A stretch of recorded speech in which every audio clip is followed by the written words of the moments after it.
Ortega lives in Cancera on the outskirts of Barcelona. Every day he makes his way to the centre to work. For Jaime, the city is not the Barcelona of the tourist. Living and working in the far-flung parts of the city means enduring the rougher mechanisms of daily life. And for citizens, it's often the frustrations and obstacles, rather than the pleasures of the city, that concern them. When we think of large cities, it's easy to forget ordinary neighbourhoods or everyday problems of poverty, pollution, healthcare, unemployment. Yet the most important thing about cities is the people who live there. For better or for worse, it's people that make cities what they are. And in reality, there are inner cities and outer cities. For the most part, people live in the outer areas. As house by house and street by street, cities eat their way into the countryside. It might be planned or haphazard, with few shops, buses, leisure facilities, or jobs. The mayor of Perama, on the very edge of Athens, described the massive growth in housing there. It climbs the hills like young goats, he emphasized. There are still real goats on the slopes. Now they coexist with illegal housing and some serious environmental problems. Environment, transport, health, education. Out on the edges, these things are strongly felt. People endure the fluctuations in economic life, live with changes in policy, feel the sharp claws of unemployment and industrial decline. Like a centrifuge, cities flung vulnerable groups to their margins, and as they did, the pressure increased the problems of everyday life and sharpened divisions between social groups. Often, these localities gain a reputation as problem areas, a thorn in the flesh for those who make policy, as well as for the people who live there. The European Foundation for the Improvement of Living and Working Conditions set out to have a closer look at these communities. It hoped to find out how people there were coping with the increasing pace of social and economic change at neighbourhood level. Researchers in the Foundation's 7-country study could never have forecast the wealth of community activity taking place. And the interviews and painstaking analysis which followed uncovered a world where people were working to transform their neighbourhoods, taking on local problems, putting pressure on officials, getting together to provide care and support for each other. Researchers found that the thousands of small-scale activities that bring neighbourhoods together are often underestimated and undervalued. People in households, people in groups and organisations, and the people who at policy level control resources that neighbourhoods need, all played a crucial part in the creation of local citizen action. But to get at the way that people take action to make life better, researchers were forced to go beyond the familiar, to peel away the facade of the city by going that bus ride further to uncover a hidden world. They looked at Perama, where the dollar-earning shipyards and repair works don't even provide funds for a local community centre. They looked at Cancera, a Barcelona suburb with the highest population density in Spain. At Thamesmead, a new town of mixed housing locked within the wealthy southeast of England. At Amsterdam Mid-North, whose traditional industries have ceased to function. And at Tala, on the very edge of Dublin, an area larger than most Irish cities, with few facilities. Ignoring Ghent's picturesque spires, they explored the bleak streets of Sluziken and Muda, now home to a large number of Turkish immigrants. They examined Oliveira do Douro, close to the wine caves of Porto, but where many houses have no running water.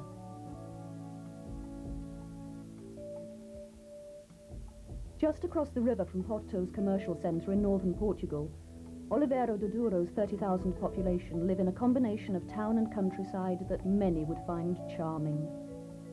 But its inhabitants live with pressing, everyday problems. Road and rail haven't kept pace with the town's growth, and in the evening narrow roads are jammed with buses. The locals still laugh about their new bridge. It takes trains through the town without stopping, and so close you can reach out of a window and touch it. And the lorries which helped build the bridge damaged the sewage system.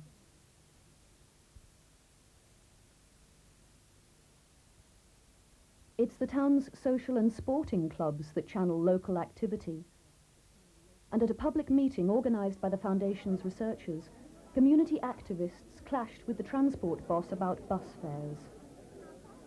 Local people claim that the company sets fares too high, that the town isn't so far from Porto as the company says it is.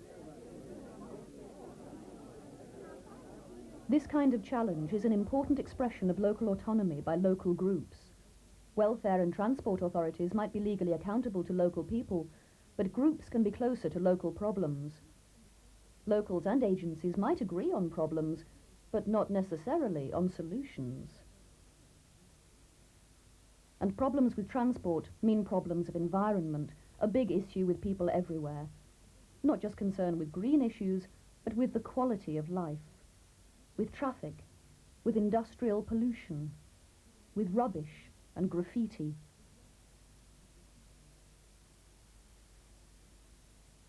And it's worse where large numbers of people are crammed into a small space like Canseira. There you can feel the pressure of population. In this environment, cars and people draw dangerously close. So the action taken by local women to improve the footpaths and create an underground car park and central recreation space made an enormous difference. In Spain, as for Portugal and Greece, this pressure and activity is not only a popular expression of the aspirations of ordinary people, it's part of a process that began during the period of fascism and which continues through the social upheaval that accompanied the end of dictatorship.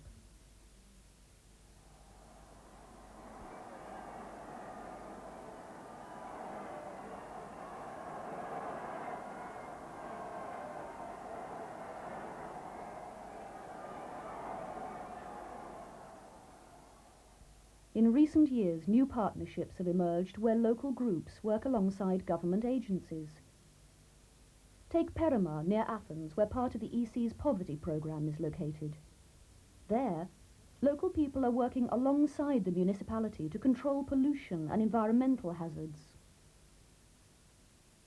The fumes from giant fuel storage installations remind Perama's citizens that they live every day with the risk of explosion or contamination.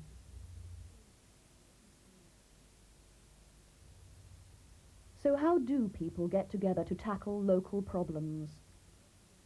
Just as clubs in Oliveira do Douro tackle local issues, groups in Northern Europe provide a space and a social network for problem solving. In Thamesmead, the Archway Project responded to the fear of crime by training women in self-defence and non-traditional work. In Muda, the Thuishaven neighbourhood centre is a popular place for local people to get together, and it bridges the gap between locals and Turkish immigrants. And the neighbourhood's Jam Club is one of the few places for young people to meet and discuss local issues. Together, the groups have been active in opposing racism.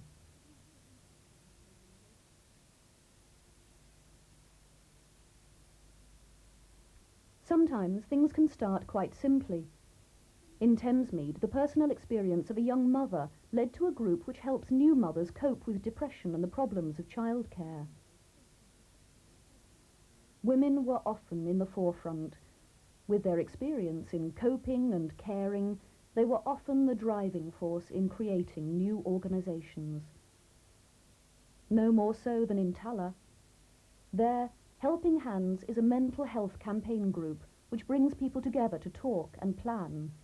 It makes its voice heard on mental health issues, and it gives members confidence to speak critically to policymakers. Researchers discovered that these groups of people meeting together were more than just talking shops. They were a platform to launch more complex activities. Take the Unemployed Shipyard Workers Centre in mid-North Amsterdam. Engineering was once the lifeblood of the area, so by running this employment workshop, the centre is putting the traditional skills to practical use. All these machines are designed, constructed and operated by retired craftsmen. And help is coming from Reneval, an EC-funded program designed to boost flagging industry. Creating jobs, fighting pollution, campaigning for safety, supporting, educating, counselling and caring. In every locality in the study, local authorities and community groups were meeting to discuss local initiatives and problems. So involvement and participation is high on the agenda across Europe.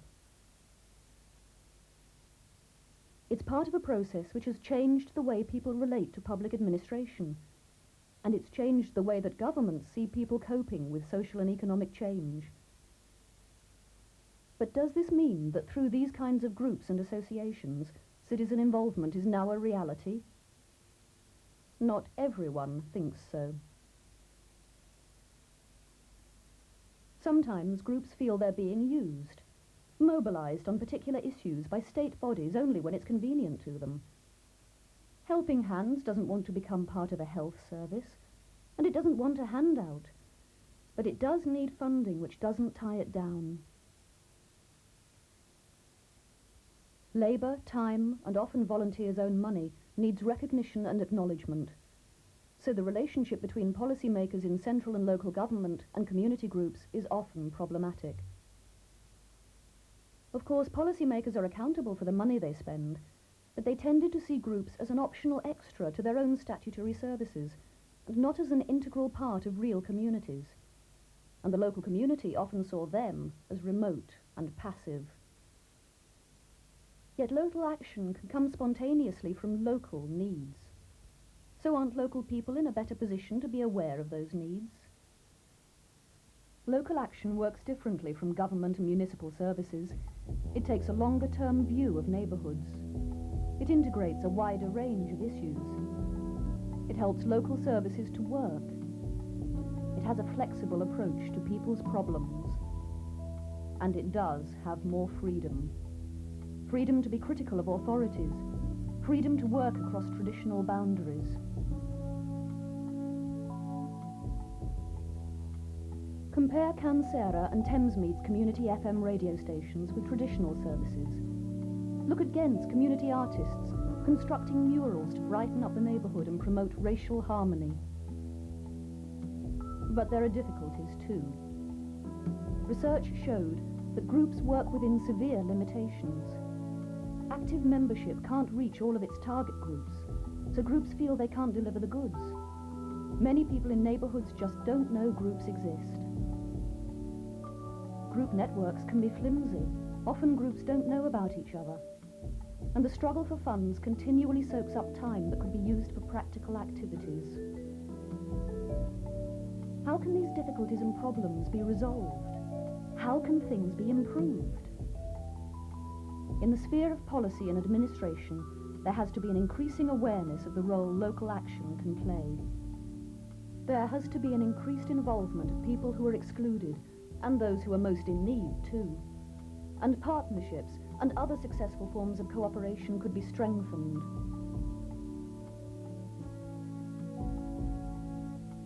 Community groups need the space to improve internal organisation and their own development. To do that, they need material resources. Resources which will allow them to achieve the aims and tasks they set out to accomplish. And industry and trade unions, the social partners, can play their part by channeling resources into local activities. Not merely money. A place to meet can often be the biggest difficulty for groups. It's one of the ways they could achieve closer links with the communities where they're located. Research played a considerable part in clarifying concepts. European policymakers at all levels can draw on this and work together on strategies that involve groups, rather than take them over or direct them. We saw that sometimes a neighbourhood's only voice was through local action and activists. But is that the best place for it? Jaime's best opportunity to improve his quality of life may often be at neighbourhood level. If it is, the mechanisms to enable that to happen with worthwhile results ought to be there.